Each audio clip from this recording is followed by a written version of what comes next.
Mới hai chỉ vật nè thưa ca này không office tai nè nơi để với nhá cầm bông là thưa physical nhằm chụp được một play các bạn đường trường phnom chia chia lên chẳng hạn á hay trơn ở đâu phiên tiện đam ở đâu ca bảy tong chân thiên gì bị tham bạch giấy tê bông cô nói cứ sao bên tên tam bây giờ video muốn cứ dương ban thưa chạy đầm lệ tạ tô nâng ca thưa mi nhằm nơi nâng tia nặng mà cái lấy nơi không đầm bón sai bờ bao nhiêu nâng hay được không video ní trong nâng nom này tặng ở ở khơi pi tập phiêu chạy đai tam mà đón tha cái lấy để dương nặng nữa cái miền ấy cái class cái miền activity cái class chẳng hạn á cho tam tam videoต่อគ្នាហើយថ្ងៃមុនហ្នឹងយើងបានចាយពេលរហូតដល់2ម៉ោងកន្លះដើម្បីជីឡាមកលេងផ្ទះស្នាក់មួយកន្លែងនៅ Srimber របស់យើងនៅក្នុងខេត្តកោះកុងរបស់យើងហើយផ្ទះស្នាក់របស់យើងគឺមានឈ្មោះថា Srimber Camping តែមុននឹងយើងមកដល់ផ្ទះស្នាក់ហ្នឹងក៏យើងបានចូលទិញម្ហូបយើងបានចូលផ្សារ Srimber ទិញម្ហូបមានសាច់គោបន្លែក្រៀងខ្លះមកធ្វើម្ហូបញ៉ាំជុំគ្នាជាប់មាត់ទឹកមុខផ្ទះយើងតែម្ដងហើយថ្ងៃនេះពូម៉ាក់ខ្ញុំមេចុងភៅចង់ធ្វើភ្លៀសាច់គោជាមួយនឹងបន្លែហូបជុំគ្នាម្ដងនិយាយពីថាជាតិជាប់មាត់ហ្មងបងប្អូនហើយបើនិយាយពីវិធីធ្វើវិញក៏ប្លែកដែរបងប្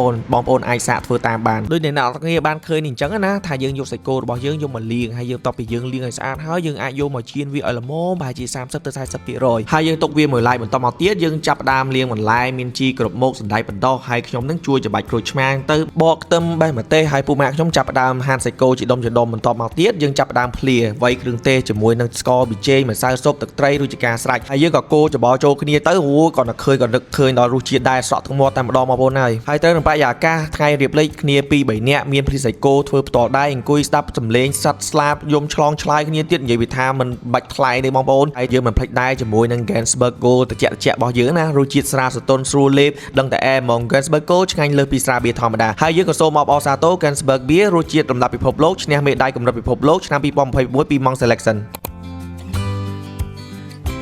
សម្រាប់កន្លែងគេរបស់យើងវិញគឺមានច្រើនជម្រើសខ្លាំងមែនទែនសម្រាប់អ្នកទាំងអស់គ្នាជាពិសេសអ្នកចូលចិត្តបោះតង់អីក៏អាចមកគេងកន្លែងគាត់បានដែរនិយាយពីផ្ទះស្នាក់របស់គាត់វិញគឺមានច្រើនជម្រើសខ្លាំងមែនទែនសម្រាប់ពុកម៉ែបងប្អូនរបស់យើងដែលមកលេងនៅទីនេះហើយកន្លែងរបស់គាត់ក៏មានតាំងពីផ្ទះជាប់មាត់ទឹកគេមានរៀបចំកន្លែងធ្វើម្ហូបមានតុមានកៅអីដើម្បីយើងអង្គុយឈៀលជុំគ្នាបានហើយកន្លែងរបស់គាត់ហ្នឹងក៏មានផ្ទះតង់ដែរដែលមានម៉ាស៊ីនត្រជាក់នៅក្នុងនោះមួយឆ្ងាញ់តែម្ដងមានលក្ខណៈគូស្នេហ៍ហ្នឹងគឺត្រូវតែម្ដងបងប្អូនហើយនៅហ្នឹងក៏គាត់មានជាផ្ទះ home stay ខ្នាតធំដែលយើងអាចគេងឬក៏ស្នាក់នៅបានចន្លោះពី4ទៅ10នាក់ខ្ញុំគិតថាអាចលើសនឹងទីក៏បានដែរបងប្អូនគឺធំខ្លាំងមែនតើហើយខាងក្រោមផ្ទះគាត់វិញគាត់មានជារឹងគាត់មានជាតុកុយញ៉ាំបាយក៏មានដែរហើយជាពិសេសហ្នឹងនៅជាប់នឹងព្រៃរបស់គាត់ហ្នឹងគឺមានផែស្រាប់ដែលយើងអាចជិះទូកកាយ៉ាយើងអាចជិះឧបរលេងបានហើយនៅក្នុងផែហ្នឹងទៀតសោតក៏គាត់មានរៀបចំជារានហាលដ៏ធំដែលយើងមានតុកមានកៅអីយើងអាចអង្គុយឈៀលមើលទេសភាពមើលថ្ងៃលិចអីក៏បានដែរបងប្អូនគឺអែមខ្លាំងមែនតើហើយបើបងប្អូនយើងអាចជិះទូកកាយ៉ាលេងនៅពេលល្ងាចវិញគឺល្អណាស់ដោយសារតែនៅហ្នឹងគឺស្ងាត់ល្អមានសំឡេងសត្វយំតិចហើយក៏មានទេសភាពស្រស់ស្អាតតាមដងព្រែកស្រូបយកខ្យល់បរិសុទ្ធនិយាយទៅគឺមិនបាច់ថ្លៃតែម្ដងបងប្អូនត្រង់មកវិញនៅដើមរដូវកាលបៃតងនេះគឺថាគឺពេញលេងបងប្អូនហើយគឺយើងអាចមកលេងតាមព្រៃភ្នំមានធម្មជាតិបៃតងខៀវខ្ចីនេះគឺថាมันខុសពីបងប្អូនដែលមកលេងនៅទីនេះហើយសម្រាប់ទីតាំង